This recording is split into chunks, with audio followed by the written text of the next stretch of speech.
Hey guys, some interesting things have come up while I've been working on this light sea oil project down near College Station in Bryan.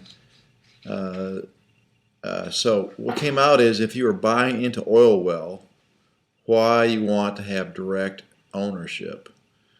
Uh, this came out really in discussion with two different owner investors, and it was unsolicited on my part. They just said why it is that's the way they prefer ownership. So I'll just go through a couple of things here they gave me. I think you find it interesting.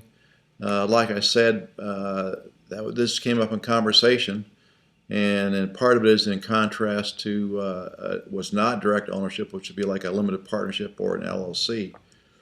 So at any rate, here's a couple of things that came out.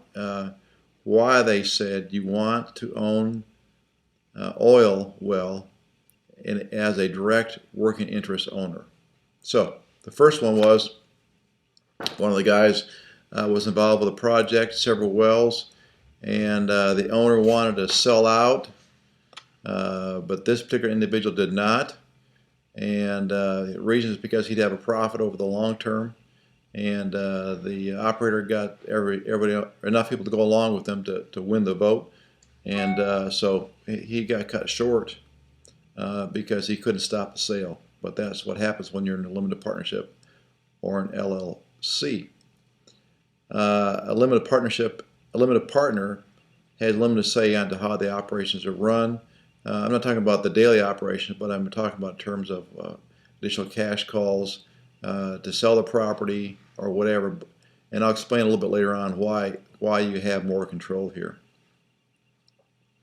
One of the biggest benefits is a direct working interest ownership provides for the deduction of intangible drilling cost. In this particular case, in 2013, approximately 75% of our costs will be intangible drilling costs, and so we'll have a direct ordinary income tax deduction against other ordinary income that maybe comes from, say, from a salary or another business you own, which is pretty powerful. In the days of all tax shelters being shut down, here's one thing we still can do that's still blessed by the government. And in addition, of course, we get 15% depletion allowance every year on our gross revenues. A direct working interest can be recorded with the Texas Railroad Commission. So now, if someone messes with you, well, guess what? They're really messing with the Railroad Commission, and you can bring some legal to bear there. Direct ownership interest is an actual ownership in real property, and that can be recorded at the county courthouse. That's pretty powerful.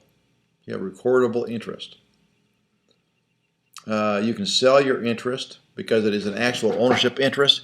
You can sell it, and the market today is approximately 48 times your last 2 months' productions, average productions. So you take last 2 months' production, average them out, and roughly 48 times that. So if you need to sell, want to reposition yourself, you certainly can.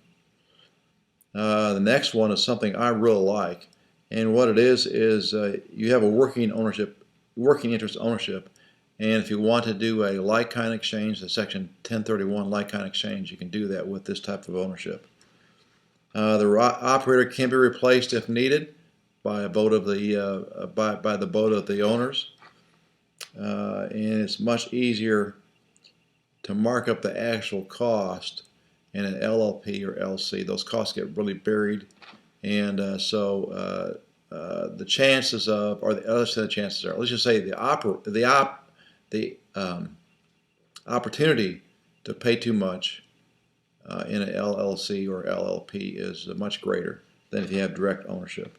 So this is Bill Moist. You can reach me at Bill at billmoist.net. Again, that's Bill at billmoist.net. I hope you enjoyed this video, and we'll do it again soon if we need to.